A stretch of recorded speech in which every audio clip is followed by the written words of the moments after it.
The late afternoon sunlight filtered through the stained glass windows of St. Mary's Chapel, casting prisms of fading color across the marble altar, where Eleanor Blackwood knelt alone in her wedding gown. The ivory silk and Belgian lace that had been commissioned 6 months prior now felt heavy as armor against her trembling body, the delicate beading collecting her fallen tears like morning dew. "How could he do this to me?" she whispered to the empty chapel, her voice barely audible above the muffled sounds of departing carriages and hushed gossip from beyond the great oak doors. The whispers would already be spreading through London society like wildfire. Viscount James Harrington, heir to the Westfield earldom, had not appeared to claim his bride. The pews that had been filled with 400 of London's elite now stood empty, the white rose garlands wilting in the warm May air, their sweet fragrance turning sickly as they drooped from neglect. Eleanor clutched the small gold band she had been meant to slide onto James' finger, the metal warming against her palm as if mocking the coldness spreading through her chest. 3 years of courtship, of carefully chaperoned walks and proper dances, of letters filled with promises and plans, all evaporated like morning mist. The carefully arranged quartet had packed away their instruments. The bishop had offered awkward condolences before retreating to the vestry. Her own parents had departed with faces etched in humiliation. Her father's final words, a barely concealed accusation. "You must have done something to drive him away." Now, in the growing shadows, Eleanor remained frozen in her abandoned glory, unable to face the world beyond the chapel doors where pity and scandal awaited. Her reputation lay in tatters alongside her heart. At 22 years, with no fortune to recommend her beyond a respectable name, she would be forever marked as the woman rejected at the altar, damaged goods in the calculating marketplace of marriage. No eligible bachelor would risk association with such public rejection. Her pale fingers traced the embroidery on her bodice, each stitch a reminder of dreams now unraveled. The bouquet of lilies and roses lay discarded beside her, the satin ribbons trailing across the stone floor like broken promises. Outside, the bells of London tolled the hour, each resonant chime marking the death of the future she had planned. 5 o'clock. The hour when she should have been departing the chapel as Viscountess Harrington, embarking on her new life. Instead, the only thing awaiting her was disgrace. Eleanor raised her eyes to the crucifix above the altar, searching for solace in the carved face, but found only shadows where the light had retreated. The chapel grew dimmer as clouds gathered outside, matching her darkening thoughts. She remained kneeling, pride and despair warring within her chest, unwilling to face what waited beyond those doors, yet unable to remain forever in this suspended moment of devastation. Then came the unmistakable sound of heavy footfalls on stone, followed by the decisive click of the chapel door being locked from within. Eleanor froze at the sound, her tears ceasing abruptly as she turned toward the chapel entrance. The heavy wooden doors had closed with finality, and in the growing shadows stood a tall figure silhouetted against the last remnants of daylight. Even before he stepped forward, she recognized him by reputation alone. Sebastian Blackthorne, the Duke of Ravencrest, known throughout London as the Black Duke. His reputation preceded him like a shadow, whispers of a man so cold and merciless that servants fled his presence and lords avoided his gaze. He moved with predatory grace down the center aisle, each footfall echoing against stone walls as he approached, his features gradually revealed by the flickering candlelight. Eleanor rose unsteadily to her feet, her grief transforming into something sharper, more alert. The Duke was unnervingly handsome in the most forbidding way, with features carved from marble, raven black hair swept back from a commanding brow, and eyes so deeply blue they appeared almost black in the chapel gloom. A thin scar traced from his right temple to jaw, lending him a dangerous aspect that perfectly matched his reputation. "What an interesting situation I find myself in, Miss Blackwood," he said, his voice surprisingly soft yet resonant in the sacred space, the abandoned bride and the man everyone fears, alone in God's house. Eleanor clutched the back of the nearest pew, acutely aware of her vulnerability, her wedding dress a cruel reminder of her position. She had heard countless stories about the Duke since his return from abroad 3 years ago, how he had inherited after his elder brother's mysterious death, how his young wife had perished under suspicious circumstances, how even the Prince Regent gave him wide berth at court functions. Yet despite the menace that clung to him like his perfectly tailored black coat, Eleanor felt an unexpected absence of fear, as though sanctuary extended beyond the chapel walls to this dangerous man. The Duke circled the altar slowly, his gaze never leaving her face, studying her with an intensity that made her heart race for reasons she could not name. His gloved hand traced the altar rail, leather whispering against polished wood as he completed his circuit, coming to stand merely an arm's length from her. Eleanor lifted her chin, refusing to cower despite her tear-stained cheeks and disheveled appearance. Something flickered in the Duke's expression then, not quite approval but perhaps recognition, as though he had posed a question and received an unexpected answer. Rain began to patter against the stained glass windows, sealing them further in their strange isolation, creating a world apart from London society and its cruel judgments. The chapel grew intimate in its darkness, the space between them charged with unspoken possibilities. Eleanor should have been terrified, alone with a man whose name mothers used to frighten disobedient children, yet beneath her apprehension bloomed a strange certainty that while the Duke might represent many dangers, physical harm was not among them. He removed his gloves with deliberate slowness, revealing strong hands marked by what appeared to be burn scars across the knuckles, before offering her his handkerchief, a gesture so at odds with his fearsome reputation that Eleanor found herself accepting it before she had consciously decided to move. The candles guttered in their sconces as evening deepened around them, the last purple light of dusk fading from the windows to leave the chapel in a golden haze of flickering shadows. Eleanor dabbed at her tears with the offered handkerchief, the fine linen carrying the faint scent of sandalwood and something distinctly masculine. Sebastian Blackthorne moved closer, his tall frame casting long shadows across the altar steps where she stood. "I know why Harrington failed to appear today," he said, his voice low and controlled like a carefully wielded weapon. "Your father faces bankruptcy. The papers will be filed tomorrow, and the Viscount, learning of this, chose to protect his family's interests rather than honor his commitment to you." Eleanor felt heat rise to her cheeks, shame blooming like poison before transforming into righteous anger. "How dare you?" she whispered, her hands clenching in the folds of her wedding gown. "Is my humiliation now common knowledge for all of London to dissect?" "Not common knowledge," Sebastian replied, his eyes never leaving her face. "I make it my business to know things others do not. Your father's shipping company lost 3 vessels in the Atlantic storm last month. No insurance, no recourse, complete ruin." He began to circle her slowly, like a predator assessing his prey, yet without malice. Rather, his gaze held something more calculating, more considered. Eleanor stood her ground, despite the flutter of her pulse, refusing to be cowed by his intimidating presence. The Duke came to a stop before her, close enough that she could see the subtle variations of midnight blue in his eyes, the candlelight reflecting tiny flames within their depths.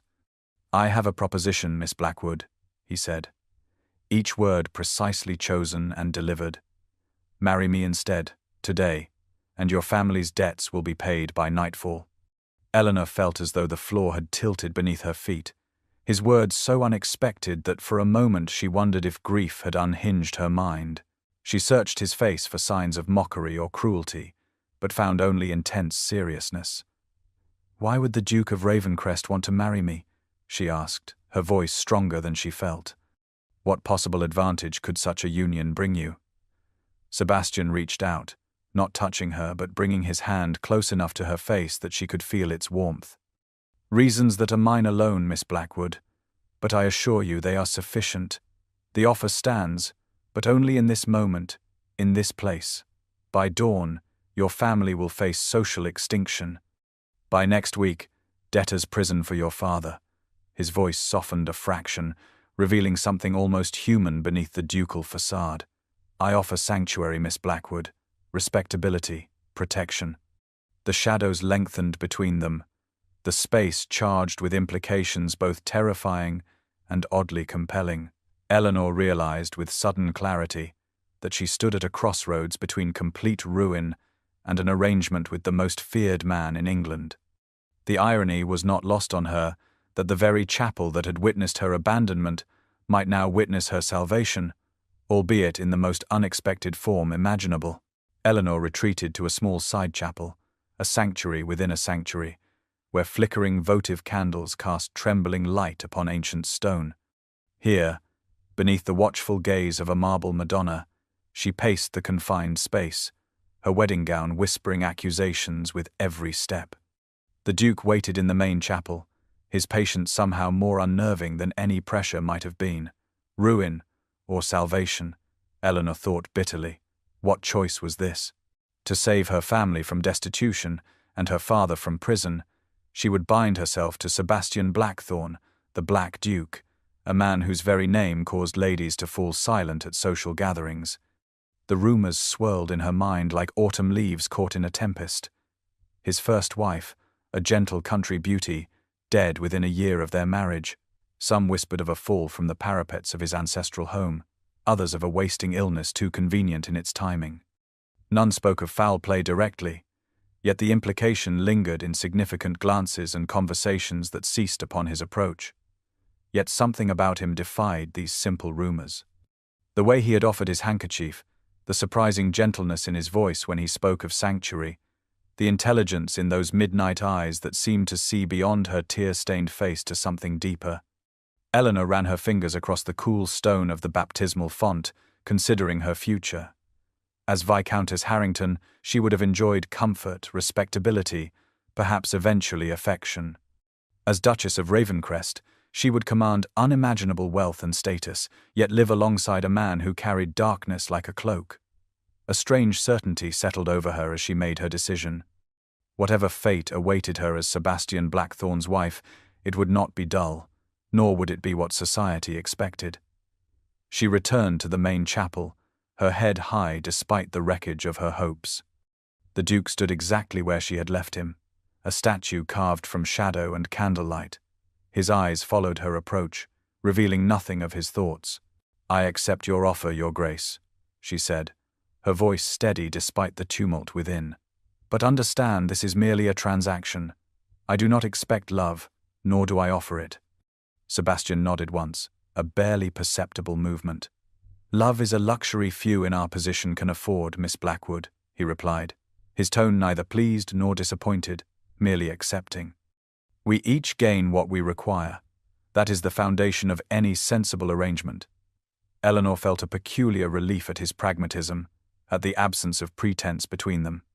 They would enter this union with eyes open, expectations clear, no pretty lies to obscure the nature of their bargain. The air between them hummed with unspoken possibilities, the chapel's hallowed atmosphere lending their agreement a weight beyond mere words. In accepting Sebastian Blackthorne, Eleanor had chosen a path that felt simultaneously like deliverance and damnation, a contract written in shadow, yet promising light. She extended her hand to seal their arrangement, and when his fingers closed around hers, warm and strong despite their scars, she felt the first flicker of curiosity about the man who would soon be her husband. Fresh candles now illuminated the chapel, their golden light creating a strange mirror image of the wedding that should have occurred hours before. An elderly priest with rheumy eyes and gnarled hands stood before the altar, summoned with remarkable speed by Sebastian Blackthorne's valet, who now served as their sole witness. The contrast was stark in Eleanor's mind. Where the morning had seen 400 of London's finest in attendance, now only 3 people watched as she became a duchess under the most peculiar circumstances imaginable. Eleanor stood in the same spot where she had waited in vain for James Harrington, her wedding gown now slightly crumpled, her carefully arranged hair coming loose from its pins. A curious numbness had settled over her, as though she were watching herself from a great distance, a player in someone else's story. The priest began the ceremony with a tremor in his aged voice, his eyes darting nervously between the imposing duke and the pale bride. Sebastian remained utterly composed throughout, his posture perfect, his responses clear and decisive, as though he arranged impromptu weddings in abandoned chapels every fortnight. When the moment came for her to speak her vows, Eleanor found her voice caught somewhere between her heart and throat. "I, Eleanor, "Take thee, Sebastian," she finally managed, each word escaping with visible effort. "To be my wedded husband, to have and to hold from this day forward."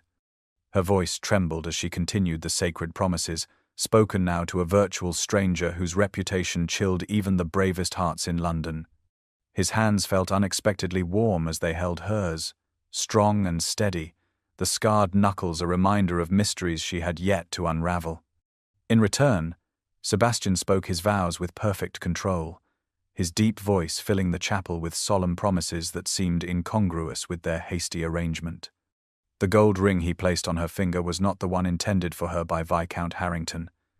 This band was heavier, ancient-looking, engraved with symbols she did not recognize. It slid onto her finger with surprising ease, as though it had been crafted specifically for her hand. The priest pronounced them man and wife with obvious relief, clearly eager to conclude this strange ceremony and depart from the presence of the Black Duke. Eleanor barely heard the final blessing, caught as she was in the surreal quality of the moment. The same day that had begun with her anticipation of becoming a viscountess was ending with her transformation into a duchess, wed to a man whose mere presence caused hardened soldiers to step aside. As Sebastian led her down the aisle, his hand resting lightly at the small of her back, Eleanor felt the weight of her new reality settling upon her shoulders. Duchess of Ravencrest, mistress of estates she had never seen, wife to the most feared man in England. The title that should have been a crowning glory felt instead like a gilded cage, albeit one she had entered willingly to save her family from ruin. Yet beneath her apprehension flickered something unexpected. Curiosity about the man who had claimed her so decisively, and the life that now awaited them both. Blackthorn Manor materialized from the darkness like a spectre, its Gothic spires and turrets clawing at the night sky as their carriage approached through wrought iron gates.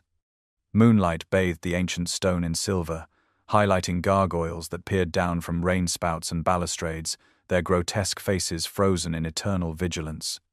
Eleanor gazed through the carriage window, her heart pounding against her ribs as the true magnitude of her decision crystallized before her. The ancestral seat of the Dukes of Ravencrest sprawled across the hillside, windows glowing with warm light that seemed at odds with the forbidding exterior. Sebastian sat opposite her, his face half in shadow, studying her reaction with those unfathomable eyes. The carriage came to a halt before wide stone steps, and footmen appeared as if conjured from the darkness, opening doors and lowering steps with practiced precision. Sebastian descended first, then extended his hand to assist Eleanor, her wedding gown shimmering in the moonlight as she stepped onto the grounds of her new home. Within the grand entrance hall, servants lined the marble floor in 2 perfect rows, their expressions a curious mixture of surprise and apprehension as they beheld their new mistress. A wedding had clearly not been anticipated, yet the household had mobilized with remarkable efficiency. Eleanor felt their curious gazes, the silent questions hanging in the air as Sebastian presented her. "Welcome to your new home, Duchess," he said formally, his voice carrying in the vaulted space. "I have had rooms prepared for you. You will find everything you need." The housekeeper, a formidable woman with steel-grey hair and keen eyes, stepped forward and curtsied deeply. The butler, tall and austere with a face that seemed carved from the same stone as the manor itself, bowed with perfect decorum, despite the obvious shock in his gaze. Eleanor acknowledged them with as much grace as she could muster, aware of her disheveled appearance and the extraordinary circumstances of her arrival. As the staff dispersed to their duties, she caught sight of Sebastian watching her, his expression softening momentarily when he thought no one observed. The vulnerability in that unguarded instant vanished so quickly she might have imagined it, yet it remained imprinted in her mind, like a promise of depths yet unexplored. The great hall stretched before them, dominated by a sweeping staircase that curved upward into shadow. Ancient tapestries adorned walls of dark paneled wood, depicting scenes of battle and hunt from centuries past. Yet amid the foreboding grandeur, unexpected touches of beauty emerged. Fresh flowers filled crystal vases, their delicate fragrance softening the air.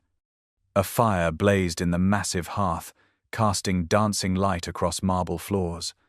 The silence felt heavy with unspoken history, as though the very walls had absorbed the secrets of generations of Blackthorns.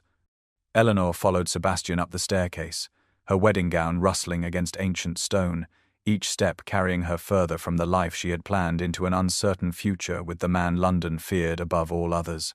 Eleanor's chambers occupied the entire east wing of the third floor, a suite of rooms so vast and elegant they might have housed a minor royal. Her lady maid, a quiet young woman named Sarah who had been hastily assigned to attend the unexpected Duchess, guided her through the spaces with reverent whispers. A sitting room of pale blue silk walls and delicate French furniture opened to a bedchamber dominated by a massive canopied bed draped in cream and gold. A dressing room beyond held armoires already filled with gowns that somehow appeared to be her size, a mystery Eleanor was too exhausted to contemplate. The moonlight streamed through tall windows, casting long fingers of silver across Turkish carpets and polished wood floors, illuminating luxury that felt curiously impersonal, as though the rooms had been designed to impress rather than comfort. After Sarah helped her change from her wedding gown into a nightdress of finest lawn, Eleanor found herself unable to sleep despite her exhaustion. She wandered her new domain, trailing fingertips along surfaces that now belonged to her, yet felt utterly foreign. A small writing desk positioned near the window caught her attention, its drawers empty save for quality paper and writing implements. Upon the desk sat a small silver frame, turned away from casual view as though deliberately hidden yet not removed. Eleanor lifted it curiously, tilting it toward the moonlight to better see the miniature portrait it contained. The shock of recognition froze her in place. The painting depicted Sebastian, unmistakably, yet so transformed that she might have believed it a different man entirely. This younger Sebastian smiled broadly, his eyes alight with joy and mischief, no scar marking his perfect features, no shadows darkening his gaze. He appeared perhaps 20 years of age in the portrait, his hair longer and less severely styled, his entire countenance radiating a carefree happiness that seemed impossible to reconcile with the man who had married her hours earlier. Eleanor stood transfixed, studying every detail of this stranger who was now her husband, wondering what cataclysmic event had transformed this laughing young man into the feared Black Duke. When Sarah returned with warm milk to help her sleep, Eleanor gestured to the portrait with undisguised curiosity. "What happened to him?" she asked softly, "to change him so completely?" The maid glanced nervously toward the door, as though fearing unseen listeners before placing the silver tray carefully upon a side table. "His Grace was different before," she finally whispered, her voice barely audible even in the quiet room, "before the fire. Your Grace." The word hung between them like smoke, heavy with implication. Sarah would say no more despite gentle questioning, excusing herself with a deep curtsy that spoke of both respect and fear. Left alone, Eleanor returned the portrait to its place, her mind racing with questions. She moved to the windows, gazing out across the moonlit grounds of Blackthorn Manor. Somewhere beyond the locked corridors that separated her chambers from his, Sebastian Blackthorn kept his secrets close. What had burned away his smile and joy, leaving behind the controlled, formidable man who now ruled this domain? The mystery of her new husband beckoned like a labyrinth, dangerous perhaps, but irresistibly compelling. Morning sunlight streamed through tall windows of the breakfast room, illuminating delicate china and silver with almost painful brightness that belied the tension hovering between its occupants. Eleanor had risen early, determined to confront her new husband, and found him already seated at the head of the polished mahogany table, reading correspondence with the same intense focus he seemed to bring to all tasks. Sebastian looked up as she entered, his customary mask of cool indifference sliding into place, though not before she glimpsed something like wariness in his eyes. "I require answers, Your Grace," she said without preamble, taking the seat to his right and meeting his gaze directly. "The portrait in my chambers, the fire your maid mentioned, and most importantly, your reasons for choosing me as your wife." "No, good morning, Duchess," Sebastian replied, his voice carrying a hint of sardonic amusement as he set aside his letters. "You are refreshingly direct for one raised among society whispers." Eleanor poured herself tea with steady hands, refusing to be diverted. "I agreed to a marriage of convenience, not a life of mysteries and half-truths. If we are to build any sort of accord, I must understand what drives the man I have married." Sebastian studied her for a long moment, sunlight highlighting the scar that traced his jawline and disappearing beneath his high collar, where Eleanor suspected more evidence of old injuries lay hidden. "My reasons are my own, Duchess," he said finally, his tone defensive yet something vulnerable flickering beneath the surface. "But know this, I will never harm you, despite what society whispers about me." Eleanor set down her cup with deliberate care. "I did not ask for promises of safety, but for honesty. There is a difference between harm and hurt, Your Grace. One may avoid inflicting pain while still causing deep injury through silence and secrets." A muscle tightened in Sebastian's jaw, and for a moment Eleanor feared she had pushed too far, but then something shifted in his expression, a hairline crack appearing in his carefully constructed facade. "You speak of honesty yet have not asked the question most would consider foremost," he said quietly. "Did I cause the death of my first wife?" Eleanor held his gaze steadily. "I do not believe you capable of such an act," she replied, surprising herself with the certainty in her voice. "Whatever demons haunt you, Your Grace, I sense they are of a different nature altogether." A look of astonishment crossed Sebastian's features, quickly masked but undeniably present. "You barely know me," he said, his voice rough with some unnamed emotion. "Yet you make judgments with such confidence."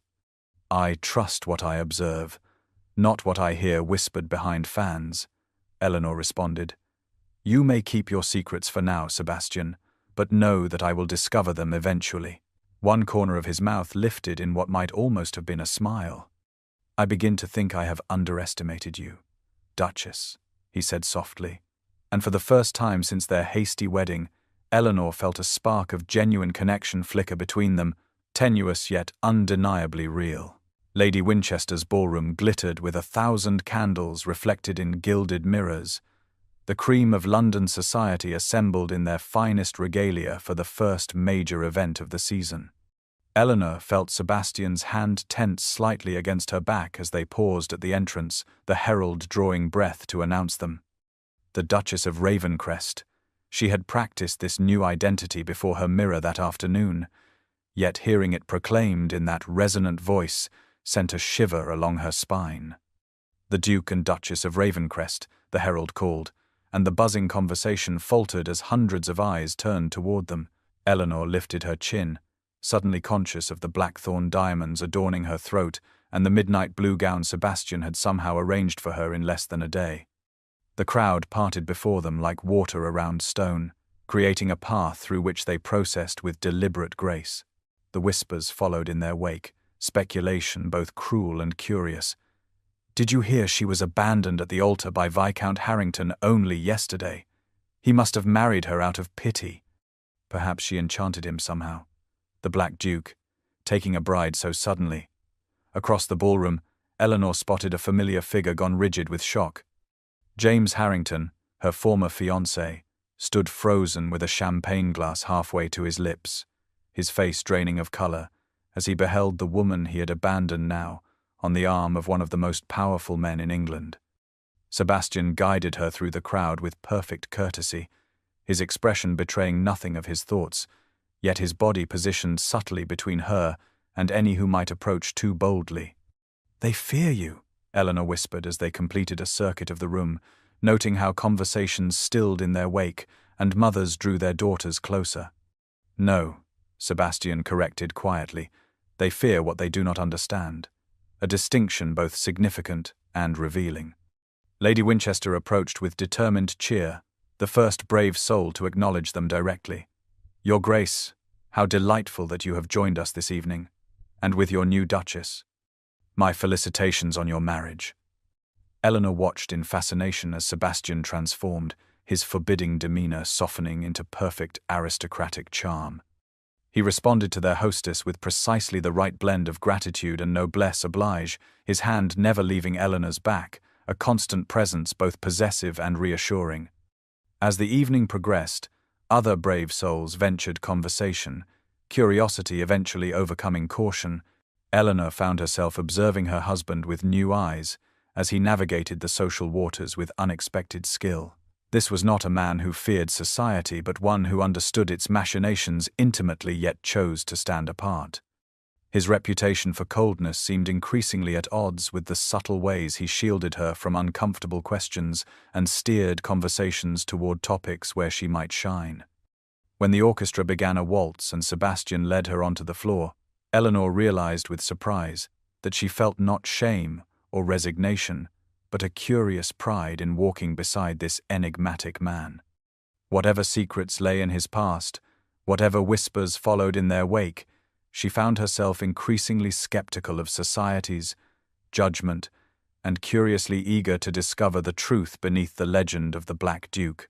A thunderstorm lashed against the windows of Blackthorn Manor 3 weeks after their hasty marriage, rain streaming down leaded glass panes, while lightning illuminated the grounds in brief, ghostly flashes.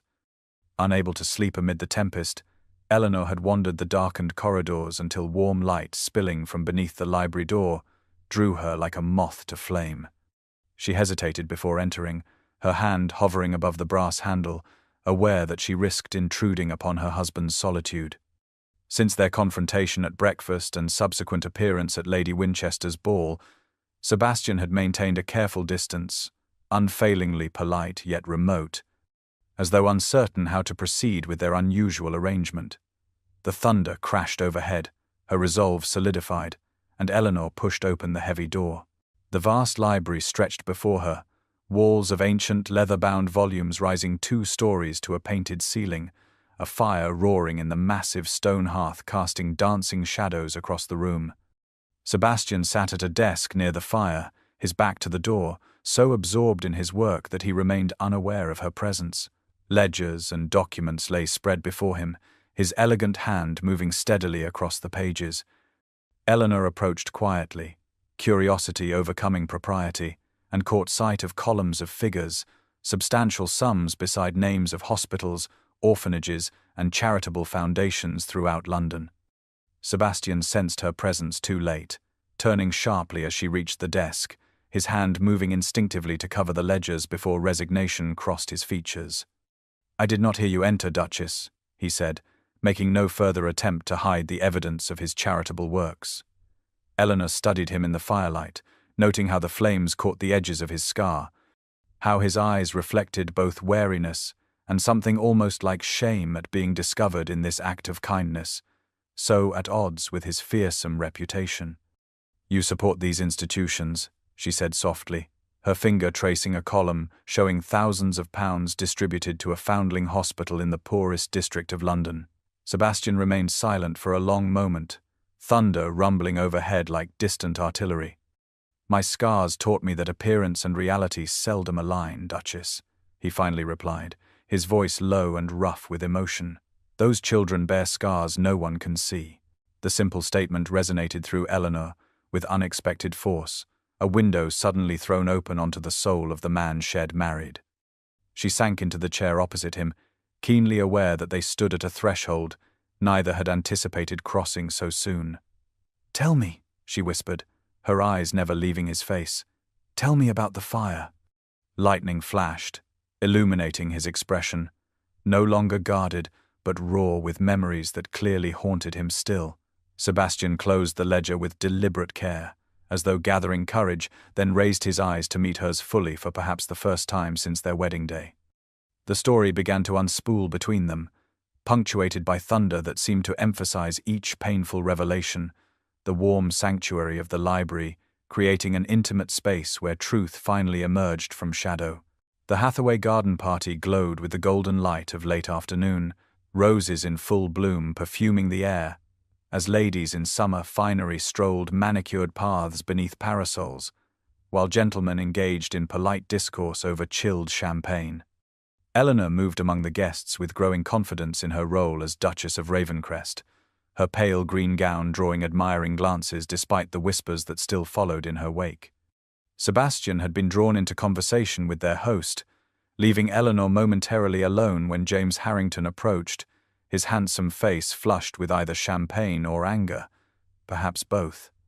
"Eleanor," he said, using her given name with inappropriate familiarity, "I must speak with you." She maintained her composure, despite the flutter of anxiety in her chest, acutely aware of curious eyes turning in their direction. "Lord Harrington," she acknowledged coolly, conscious of how different she felt from the devastated bride who had knelt weeping in the chapel mere weeks earlier. James stepped closer, lowering his voice, though not enough to prevent nearby guests from straining to overhear. "He married you to spite me, Eleanor. Surely you must realize that. The Black Duke has orchestrated this entire arrangement to humiliate me publicly. Do you truly believe yourself anything but a pawn in his game?" The accusation struck with precision, targeting doubts that had lingered in the darkest corners of her mind, despite the revelations of the library and the gradual thawing between herself and Sebastian. Yet instead of uncertainty, Eleanor felt a surge of indignation rising in her breast, her voice steady and clear as she responded. "You know nothing of the Duke, James. There is more goodness in his silence than in all your pretty words. The man you so casually malign supports orphanages across London while you abandoned me without so much as a note of explanation." James recoiled as though struck, his eyes widening at her unexpected defense. "You cannot possibly prefer him," he hissed, his handsome features contorting. "The man is scarred both inside and out, a monster playing at being human." Only then did Eleanor notice Sebastian, standing motionless several paces behind James, his face impassive, though something flickered in his eyes as they met hers across the sunlit garden.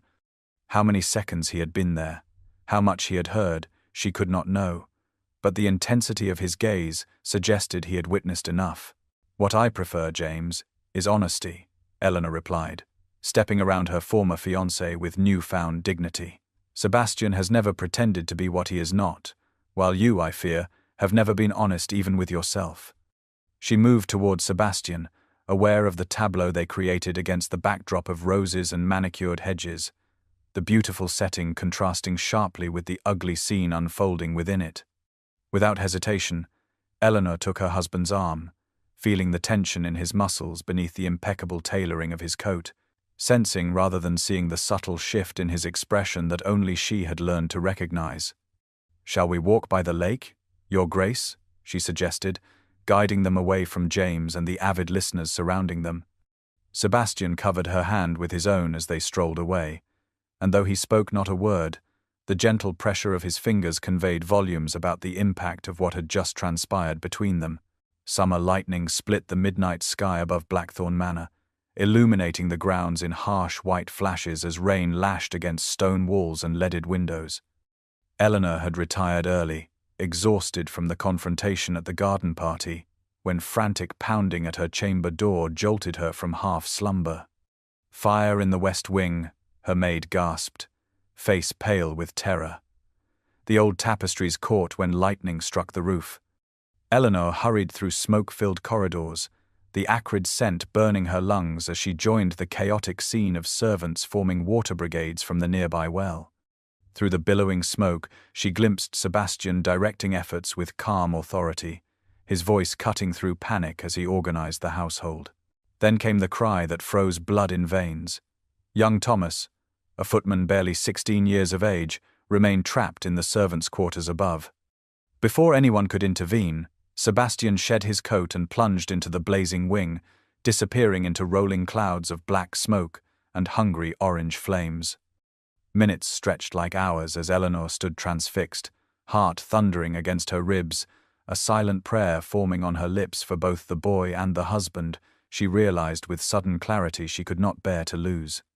When Sebastian emerged carrying the unconscious footman, his shirt had burned away, revealing a landscape of twisted scars covering his back and shoulders, testament to ancient suffering. He handed the boy to waiting servants before collapsing to his knees, coughing violently as rain soaked his burned flesh. Later, in the quiet sanctuary of her chambers where Sebastian had been brought despite his protests, Eleanor gently bathed his new wounds, her touch tender on damaged skin as the physician departed with instructions for ongoing care. Sebastian lay face down on her bed, vulnerable in a way she had never witnessed, the remnants of his carefully constructed walls crumbling in the aftermath of pain and exhaustion. "My first wife died in a fire," he confessed into the silence, his voice rough with smoke and emotion. I could not save her. I have never forgiven myself." The words hung between them, heavy with years of carried guilt as lightning continued to illuminate the sky beyond her windows.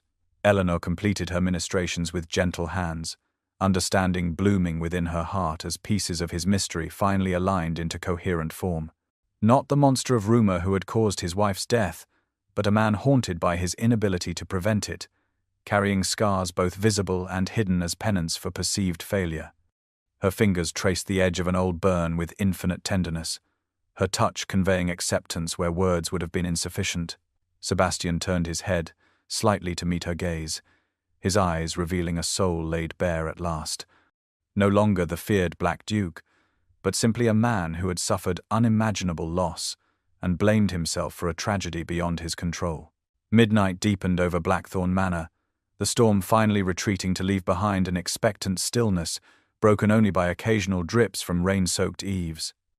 Eleanor sat by her bedchamber window, wrapped in a silk dressing gown, watching the clouds part to reveal stars like scattered diamonds across black velvet. Sebastian had been moved to his own chambers hours earlier, the physician assuring her his new burns would heal without lasting damage, unlike the ancient scars that mapped his back like territories of pain. A soft knock at her door startled her from contemplation. Sebastian stood in the doorway, dressed in a loose shirt and trousers, his hair damp from bathing, his face drawn with exhaustion yet somehow lighter, as though some tremendous weight had shifted. "I came to thank you for your care," he said, his voice lacking its usual precise control. Few would have shown such kindness to a man with my reputation. Eleanor gestured for him to enter, suddenly aware of the intimacy of her chambers illuminated only by gentle candlelight, the hour far beyond propriety. Yet none of that seemed to matter after the night's revelations. "You needed help," she said simply. "All else is secondary." Sebastian moved toward her with the careful steps of a man still in pain, stopping before the window where moonlight now streamed through parting clouds. "I never spoke of that night to anyone," he admitted, his fingers tracing patterns on the window frame, "not until you. Something has changed between us, Eleanor. I cannot name it, yet I feel its presence as surely as this manor beneath our feet."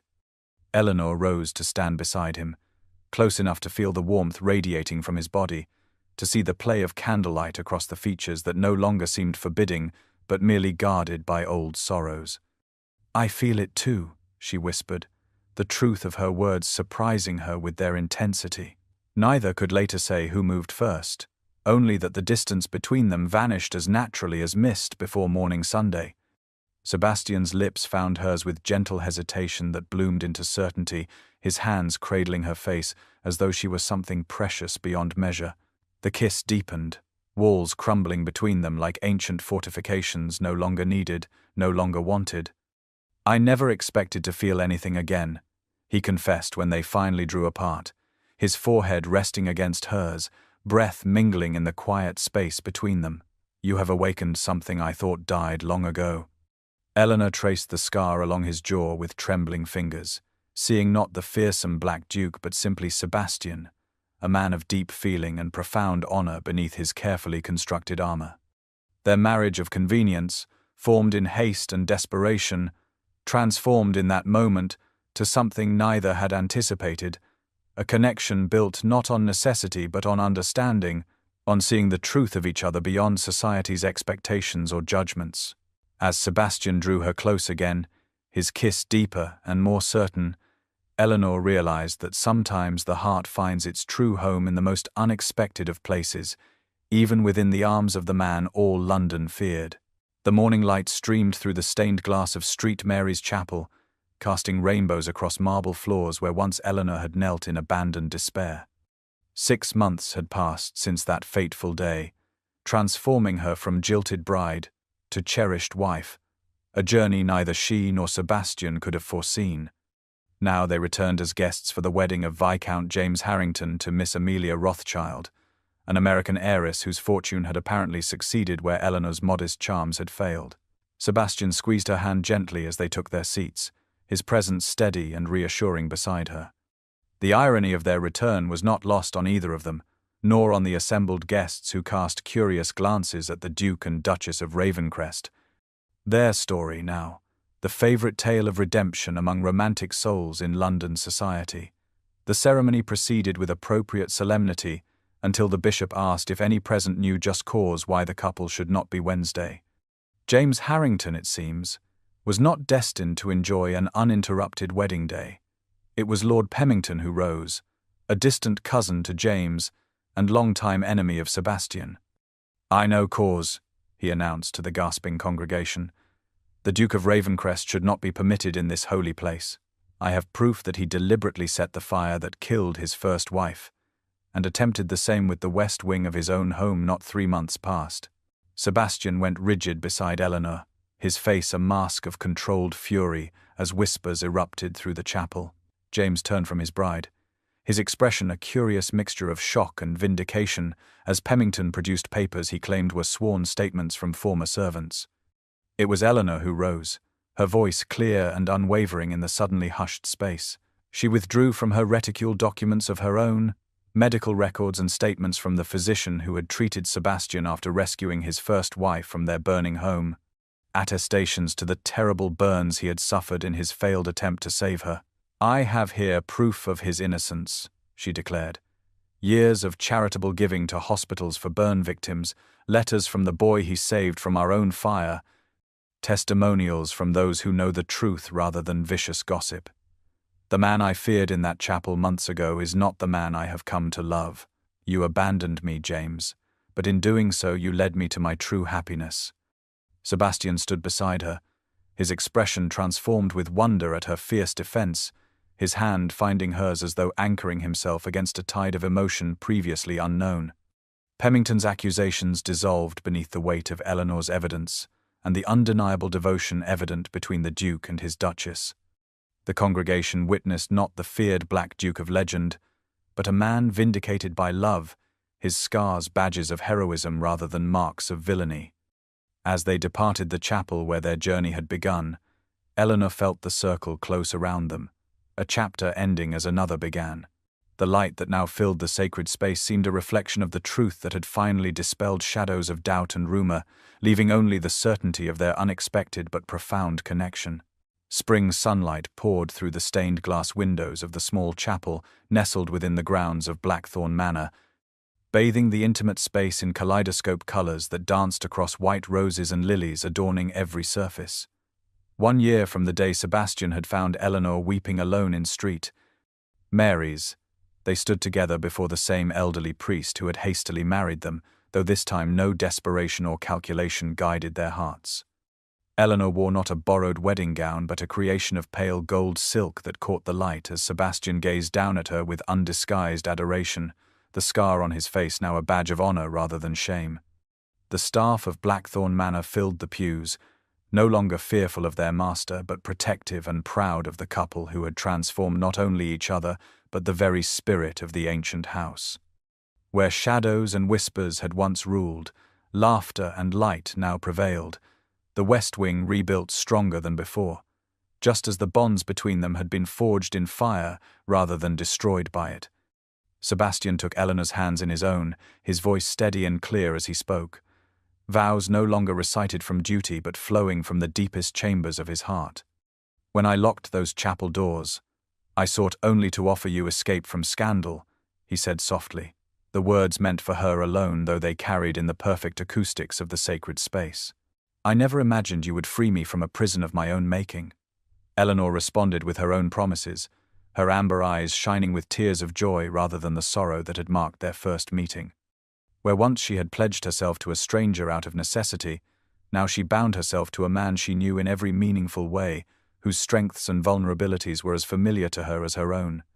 The priest blessed their union as spring breeze carried the scent of awakening gardens through open windows, the manor itself seeming to exhale a sigh of contentment as ancient ghosts were finally laid to rest. As they walked back down the aisle, arm in arm, servants tossed rose petals in their path, the solemn housekeeper smiling through tears, the austere butler bowing with genuine respect. Outside, the grounds of Blackthorn Manor stretched before them, no longer forbidding but vibrant with new growth, gardens replanted, paths cleared, the gargoyles that had once seemed menacing now appearing more like guardians keeping watch over the happiness within. Sebastian drew Eleanor close as they paused on the chapel steps, his hand resting with gentle possessiveness over her stomach where their child grew. The future Duke or Duchess of Ravencrest who would know only love and light, rather than fear and shadow. The manor that had once been whispered about in terror would become a sanctuary for generations to come, its legacy rewritten by the abandoned bride who found strength in despair, and the feared duke who discovered redemption in her arms.